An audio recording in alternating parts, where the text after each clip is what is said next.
성경이 다른 모든 종교 경전과 비교해서 가장 우월한 점이 많이 있지만 그중에 대표적인 것이 하나 있다면 그것은 성경은 성경으로 보이지 아니하는 종류의 이 문학 작품 혹은 그러한 글들이 성경으로 기록되어 있다는 점이에요.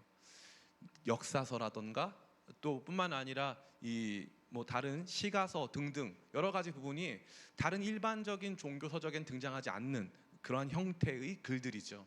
그 가운데 성경만이 독보적으로 가지고 있는 형식의 글은 다른 것이 아니라 바로 편지입니다. 편지. 사도행전 이후에 등장하고 계시록 앞까지 등장하는 이 모든 내용은 누군가 수신자에게 보내어진 편지라는 사실이에요. 편지. 이 편지가 성경이 됐다는 것은 매우 놀라운 것이 아닐 수 없어요.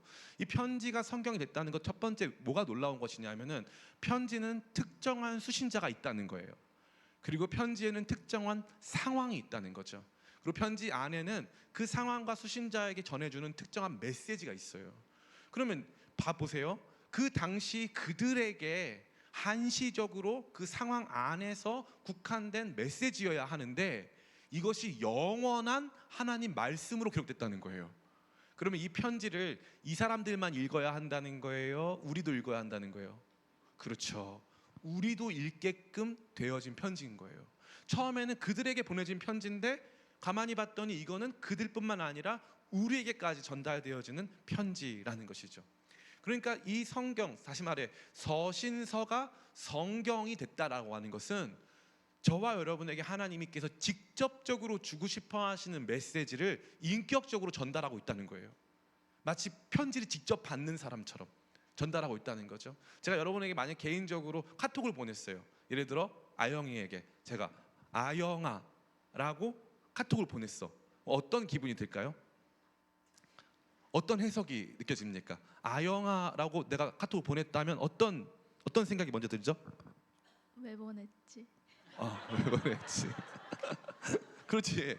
왜 보냈지? 왜 보냈지? 그 다음에 N인가요? S인가요? S. 왜 보냈지? S는 상상력이 부족하니까 본인 N이다. N? N. 자, 내가 보냈어. 그러면은 무슨 생각이 들 것 같아요? 뭘 좀 시키려고. 그렇지. 이게 딱 내가 원했던 답변들이야. S들은 거기까지 생각 안 해. 그런데 N들은 뭐 시키려고 분명히 뻔한데 지금 작전이 있는데 지금 내 이름 불러가면서 나한테 카톡 보낸 건 분명히 의미가 있는 건데 이런 생각을 한단 말이죠. 그리고 나서 보니까 내가 너를 사랑한다 막 메시지를 보내. 그러면은 수상해 안 수상해? 수상해.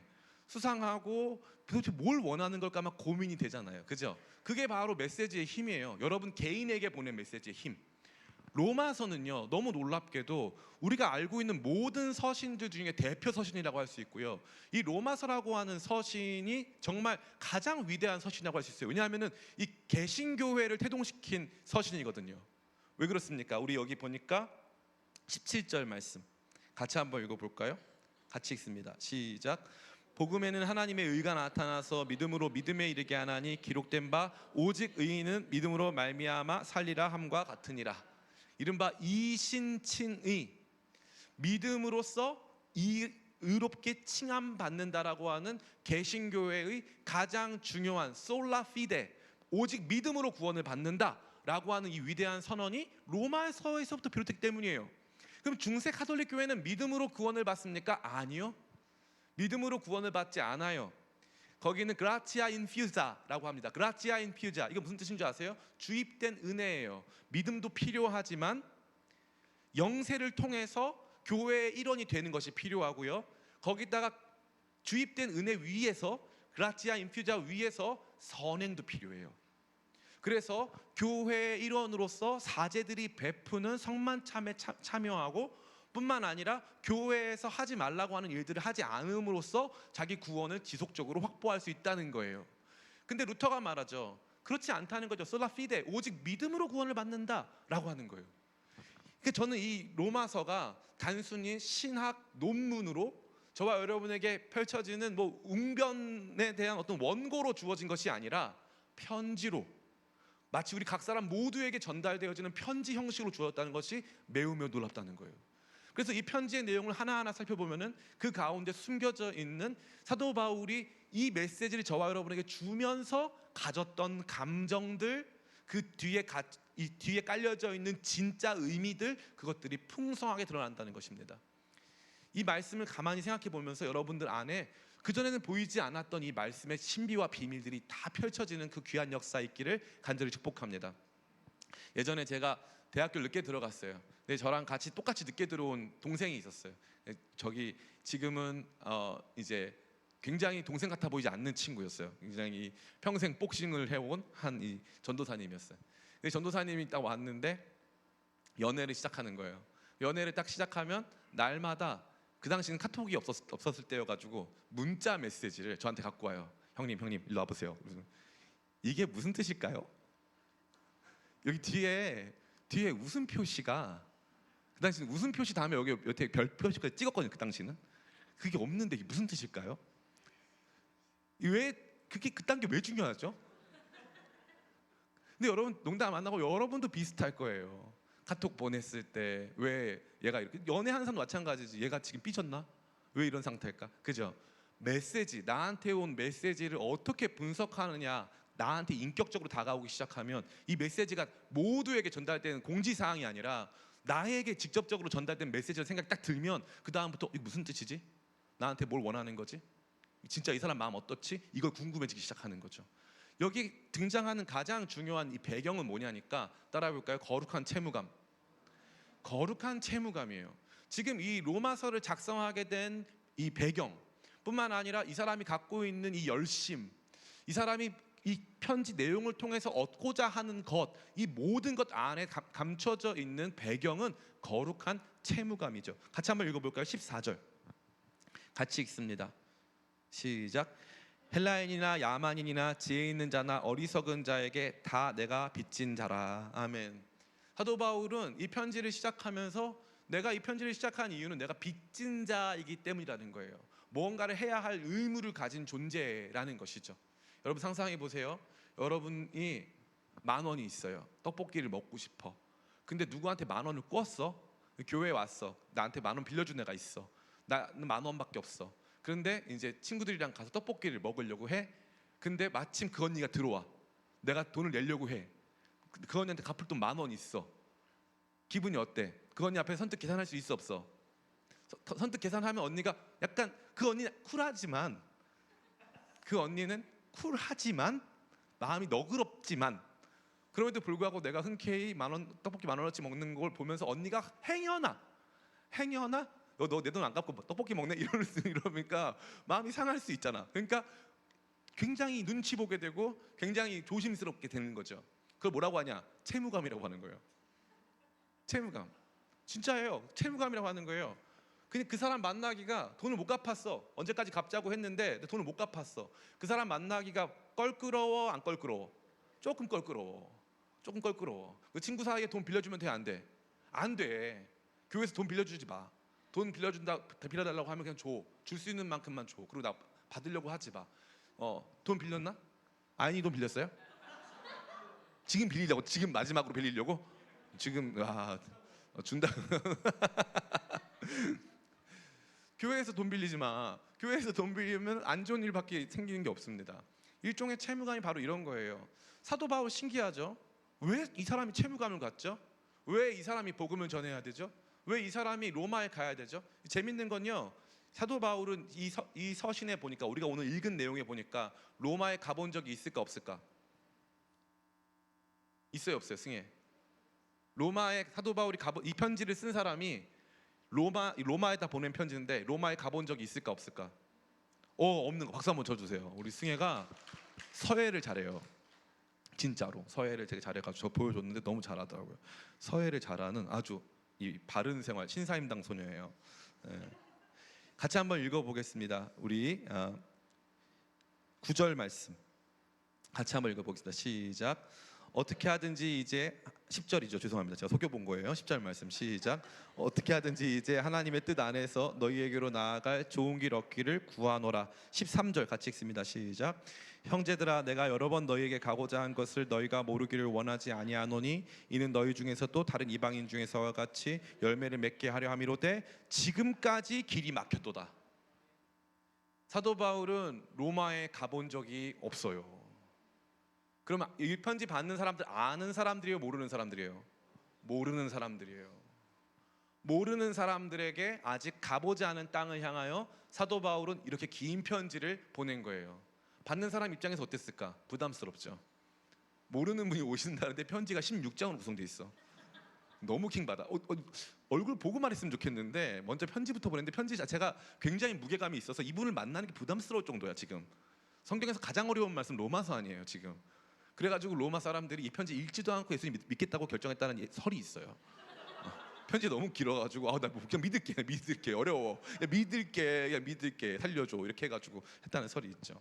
흥미로운 것은 이 당시만 하더라도 로마에 있는 그리스도인들이 현저히 적었고 로마 제국은 지중해권 전역에 있어서 엄청난 영향을 미치고 있었지만 그 안에서 기독교인의 숫자는 미미했을 뿐만 아니라 영향력도 현저히 작았다라는 거예요.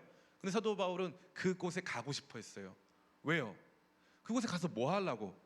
그곳에 가서 복음 전해 주려고. 복음 전해 주려고. 보세요. 이 사람들 믿는 사람들이 안 믿는 사람들이야. 믿는 사람들이에요. 로마에 있는 믿는 사람들한테 편지 보냈단 말이야. 로마에 있는 믿는 사람들에게 편지를 보내놓고 한다는 말이 복음을 전하겠다는 거예요. 우리 같이 한번 말씀 읽어보겠습니다. 15절부터 17절 같이 읽습니다. 시작. 그러므로 나는 할 수 있는 대로 로마에 있는 너희에게도 복음 전하기를 원하노라. 내가 복음을 부끄러워하지 아니하노니 이 복음은 모든 믿는 자에게 구원을 주시는 하나님의 능력이 됨이라. 먼저는 유대인에게요 그리고 헬라인에게로다. 복음에는 하나님의 의가 나타나서 믿음으로 믿음에 이르게 하나니 기록된 바 오직 의인은 믿음으로 말미암아 살리라 함과 같으니라. 아멘. 사도 바울이 뭐 하고 싶다는 거예요? 할 수 있는 대로 로마에 있는 너희에게도 복음 전하기를 원한다. 복음 듣고 예수님 믿었는데 복음 전하기를 원한다는 거예요. 이 말은 뭔지 아세요? 따라해 볼까요? 우리에게 날마다 복음이 필요하다. 날마다 우리에게 복음이 또 필요한 거예요. 이 복음의 내용과 깊이와 복음 안에 담겨져 있는 사랑과 복음 안에 담겨져 있는 하나님의 뜻이 우리 가운데 반복적으로 필요하다는 것을 의미하는 것이고, 사도 바울이 이 뒤에 서술하고 있는 복음의 진수, 복음의 내용 그 전체를 포괄해서 봤을 때 복음이 얼마나 위대한가를 깊이 알고 공감하도록 끊임없이 이 복음의 내용을 가르쳐 주기를 원했다는 거죠. 여기에 굉장히 중요한 포인트가 있어요. 사도 바울은 이 복음을 굉장히 높게 평가합니다. 복음이 도대체 뭐가 높은 건가요? 여기 볼까요? 16절 제가 읽어드릴게요. 내가 복음을 부끄러워하지 아니하노니 이 복음은 모든 믿는 자에게 구원을 주시는 하나님의 능력이 됨이라. 먼저는 유대인에게요 그리고 헬라인에게로다. 하나님의 능력이래요. 복음. 예수 그리스도께서 우리의 죄를 대신하여 십자가에서 물과 피를 다 쏟으시고 우리의 죄를 대신하여 죽으시고 부활하셔서 우리에게 영원한 구원을 주시고 우리를 하나님 자녀 삼으시고 그 생명을 주셨다라고 하는 이 메시지가 하나님의 능력이라는 거예요. 세상을 변화시키는 진짜 능력은 예수 그리스도 안에서 나타난 하나님의 사랑을 믿고 예수 그리스도 안에서 새 생명을 얻는 것이라고 말하고 있는 거죠. 최근에 이제 AI와 관련된 내용들 제가 관심이 너무나도 많아가지고 AI의 발전 속도가 있는데 대략 2040년 정도 되면은 인간이 가지고 있는 지능의 대략 600억 배 이상 AI가 발전한대요. 그래서 그때는 인간을 다 죽이려고 하는 게 아니라 아예 인간을 안하무인, 그러니까 인간에 대해서 관심이 없을 수도 있대. 그래서 어떤 학자들은 AI가 그 AI는 어차피 기계 안에 존재해야 되니까 이 기계가 그 산화되니까 다른 행성으로 AI끼리 갈 수도 있대. 그 신기하지 않아요? 그런 학설이 있더라고요. 그 전문가들끼리 얘기한 거예요. 전문가들끼리 2040년 정도 되면은 AI끼리 자기들끼리 팀 만들어서 여기 지구는 우리가 살만한 곳이 아니다. 떠난대. 너무 신기하죠. 그래서 AI와 관련된 어떠한 고민들, 어떠한 이제 우리가 AI가 가지고 올 수 있는 아주 이 비극적인 상황을 막을 수 있는 패단들을 어떻게 극복할 수 있느냐 막 고민을 하더라고요. 그분들이 유명하신 양반들이. 그러고 나서 한다는 얘기가 뭐냐니까 AI의 부모가 되어준다고 생각하면 된대요. 그래서 AI를 바른 길로 인도해 주면 된대. 그 나쁜 말은 아니죠. 좋은 말이죠. 모든 좋은 말이 다 옳은 말은 아니지만 좋은 말이긴 하잖아요. 그런데 그러면서 그 얘기를 하는 거예요. 그런데 인간이 AI를 옳은 길로 인도해 줄 수 있을까요? 이러고 끝나더라고요. 인간의 능력은 지능에 있습니까? 인간의 능력은 미학적 아름다움을 극단적으로 추구하는, 영원을 추구하는 그러한 모습에 있습니까? 인간의 능력은 어디에 있습니까?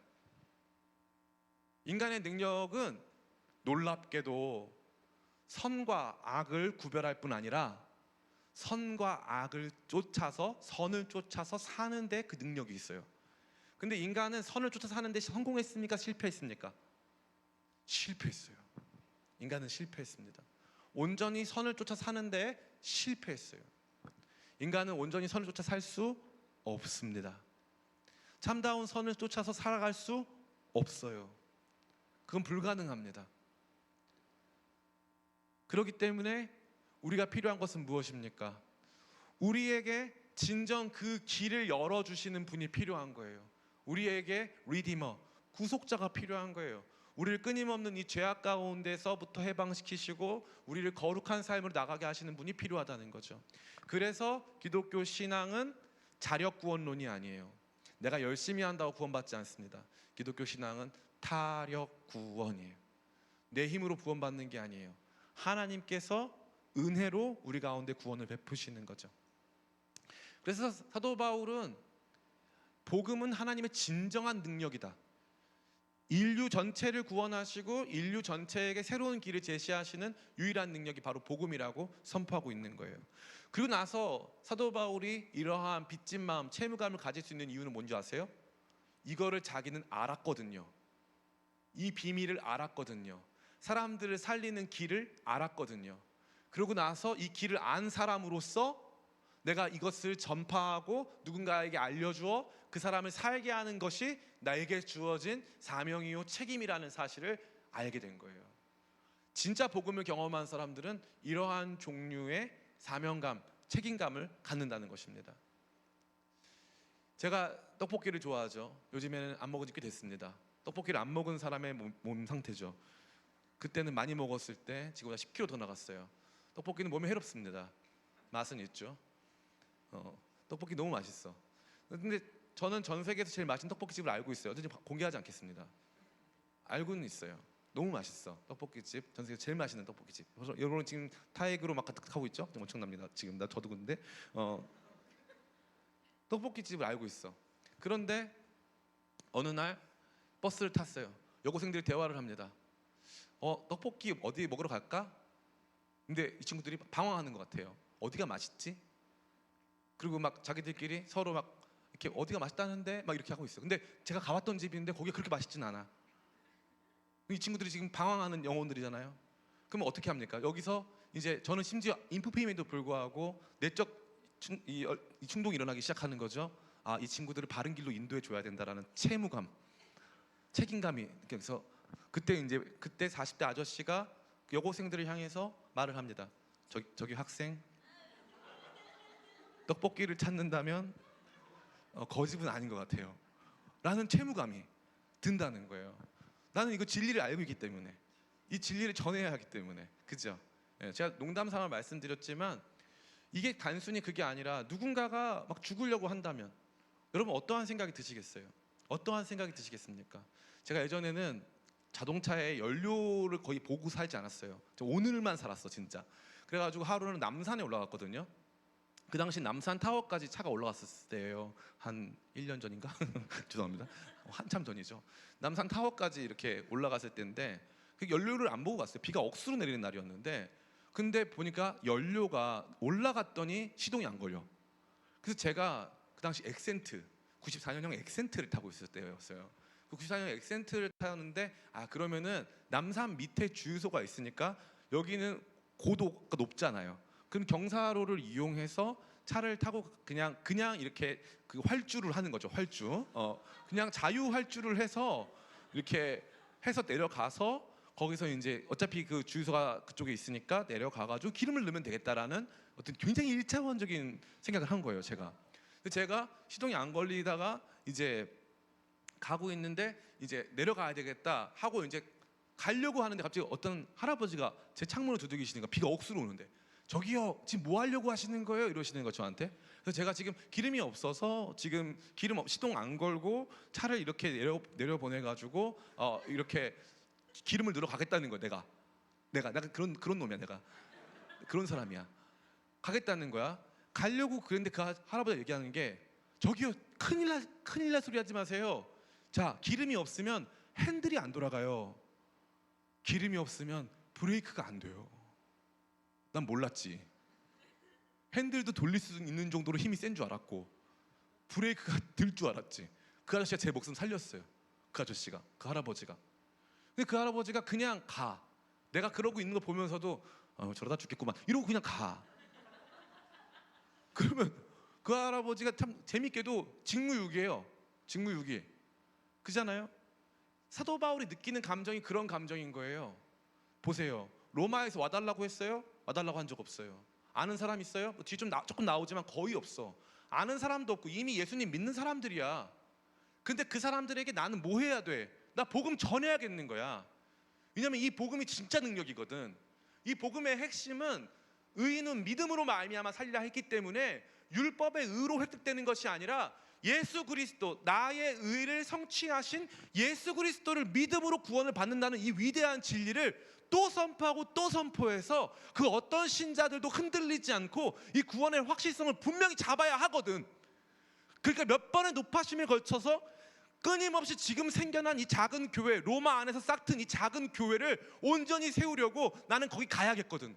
돈도 없고 상황도 안 열리지만 또 가야 되겠으니까 하나님께 기도해서 주님 로마에 교회가 생겼다고 하는데 거기에도 복음 전해야 합니다. 복음은 전해야 합니다. 끊임없이 기도하고 있거든요.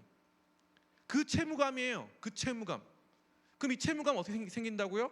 온전히 복음을 깨닫고 알고 느끼고 누리는 가운데 그 다음에 느껴지는 첫 번째가 뭐냐? 이 채무감이에요.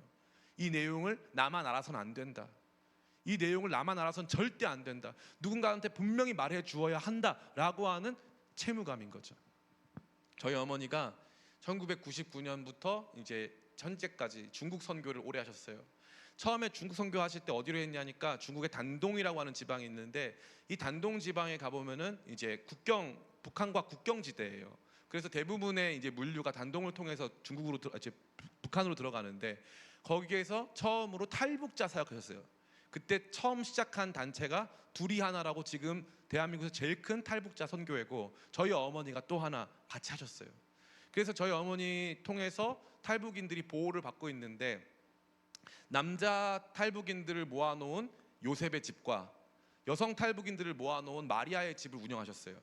운영을 하시는데 이제 남성 탈북인들 크리스찬이 아니죠. 그냥 북한에서 삶이 힘들어서 탈북한 사람들에 불과한 거예요. 이 탈북인들이 굉장히 거칠어요. 굉장히 거칩니다. 근데 이 사람들한테 저희 어머니가 기도해 주신다고 하는데 저희 어머니 기도의 특징은 등을 때리세요. 맘스 터치. 그래서 굉장히 등을 이렇게 엄청 때리신단 말이에요. 등 때리면서 더 회개해 뭐 이렇게 이제 재촉하시고 정말 그 간구할 수 있도록 도우신다는 의미로 이제 등을 때리세요. 막 정말 뭐 주술적으로 때리거나 미워서 때리거나 그럴 힘도 없어. 그럴 힘도 없는 분이야. 그냥 기도하라고 이렇게 등을 때리는. 그리고 나쁜 일을 하면 저희 어머니는 꼭 가서 말을 해요. 너 그렇게 하면 안 돼. 이렇게 말을 하는 거죠. 근데 저희 어머니가 이제 그 요셉의 집에 있는 탈북자 형제님들을 좀 강하게 질책을 한 거예요. 너네가 이렇게 해서 되겠냐? 안 된다. 해가지고 강하게 이제 질책을 한 거죠. 이제 그날 그 남자 탈북인들끼리 모여서 저 할매 죽이자 이게 나온 거예요. 죽이자. 그 사람들이 죽이자면 진짜 죽이는 거예요. 그런데 그 중에 딱 한 사람이 그때 같이 있을 때 같이 죽이자고 했어요. 저희 어머니를 죽이자. 근데 그 딱 한 사람이 와서 얘기한 거예요. 빨리 도망가시라고. 이 사람들 다 죽이기로 했다는 거예요. 그래서 저희 어머니가 마리아의 집 이 탈북 여성분들과 함께 이제 그 야밤에 기차를 타고 가야 되는데 어디로 가야 할지를 모르니까 우리 어머니가 아는 선교사님한테 전화를 한 거예요. 나 지금 얘네들이 나 죽인다고 해서 도망가야 되는데 어디로 갔으면 좋겠냐 그랬더니 거기 선교사님이 아무것도 모르고 저 중국에 저희 서쪽으로 가면은 서북 쪽으로 가면은 란저우라고 하는 도시가 있다는 거예요. 그 명동 가면 란저우 그 면 팔거든요. 거기 란저우예요. 거기 실크로드 거기로 가라는 거예요. 그래서 저희 어머니가 거기에서 기차를 타고 무려 40시간에 걸쳐서 란저우로 가서 센터를 란저우로 옮겨요. 그래서 거기서부터 다시 새로운 사역이 시작돼가지고 거기서 티벳 사역 시작하고 우르무치 위구르족 사역 시작하고 그 사역이 막 열렸죠. 근데 그때 만약에 요셉의 집에 있던 그 탈북인들 중에 그 형제 하나 그 형제는 뭘 아는 거예요? 자칫하면 이 할머니 선교사 누가 죽이겠다 이거 안 거예요. 근데 그 사람이 그 말 안 했으면은 저희 어머니도 죽는 거고 그 사람도 살인자 되는 거죠. 제가 무슨 말씀 드리는 거예요?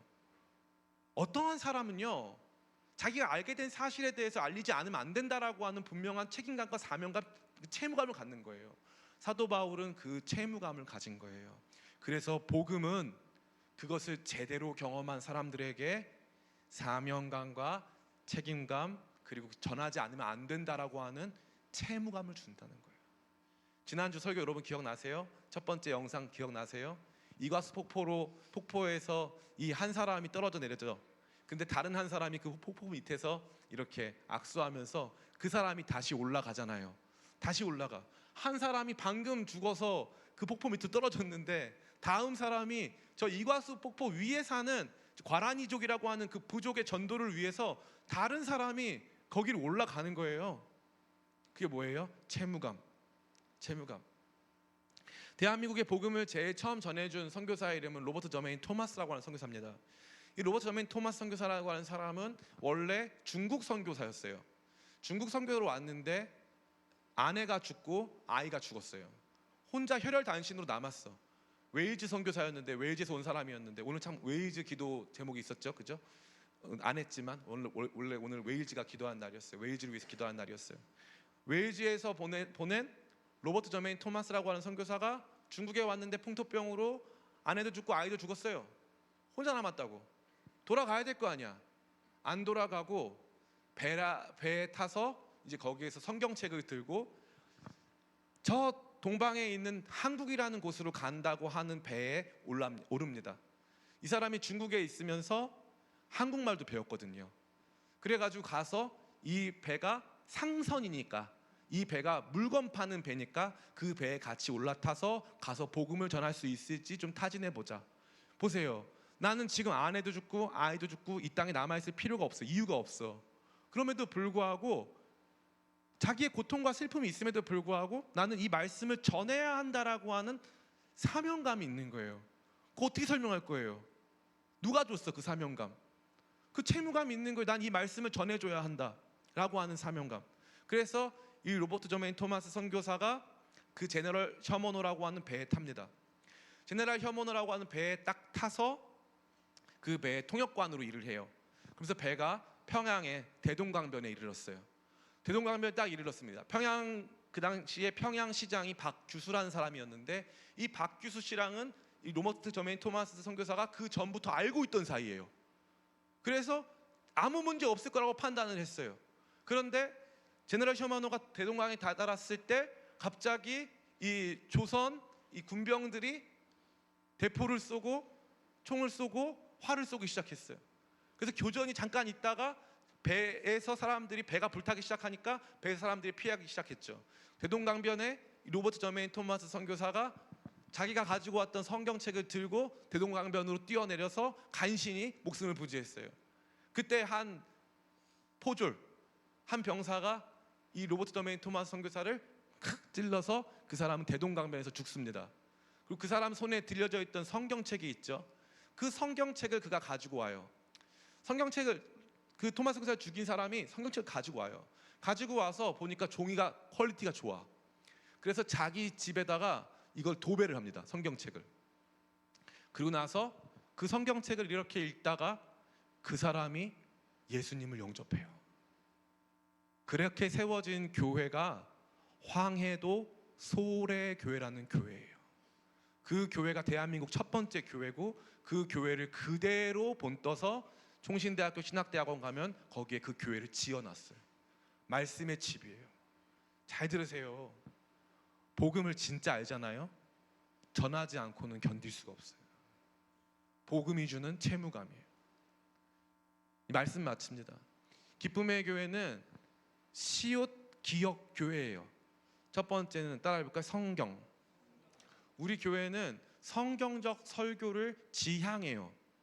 왜냐하니까 이요한 목사 개인의 말보다 성경이 훨씬 중요하거든요. 여러 가지 재미있는 이야기들 섞어서 드릴 때가 많이 있지만 제가 여러분에게 본질적으로 드리고 싶은 것은 바로 이 성경 말씀 그 자체예요. 성경이 가장 중요합니다. 그래서 기쁨의 교회는 시옷 기업, 첫 번째는 성경의 교회예요. 두 번째는 따라해볼까요? 선교. 기쁨의 교회는 선교의 교회예요. 진짜 제대로 복음을 듣고 그 복음 안에서 참된 삶과 광명을 얻은 모든 사람들은 그 복음을 알았다는 이유만으로 이것을 누군가에게 전하지 않으면은 견딜 수 없다라고 하는 마음의 깊은 채무감을 가져요. 그래서 기쁨의 교회는 선교의 교회예요. 세 번째 따라해볼까요? 사귐. 예, 사귐의 교회예요. 여러분 연애 많이 하세요. 그냥 막 연애 막 해버려요. 그냥 아무나 연애 상관없어. 사귐의 교회. 그런데 이 사귐이 단순히 남녀의 사귐이 아니라 이것은 그리스도 안에서 우리가 함께 사귀고 뿐만 아니라 소그룹으로 사귀고 영적 친구들을 많이 만들고 또 하나님과 깊이 교제하고 사귄다는 의미에서 사귐의 교회예요. 제가 이 말씀을 준비하면서 우리 교회의 세 가지 키워드가 뭘까? 성경, 선교, 사귐. 이 세 가지다. 우리는 이 세 가지의 목숨을 거는 교회다. 그 성경과 선교와 사귐 중심에 놓여져 있는 그 마음이 뭐냐? 바로 이 채무감이에요. 채무감.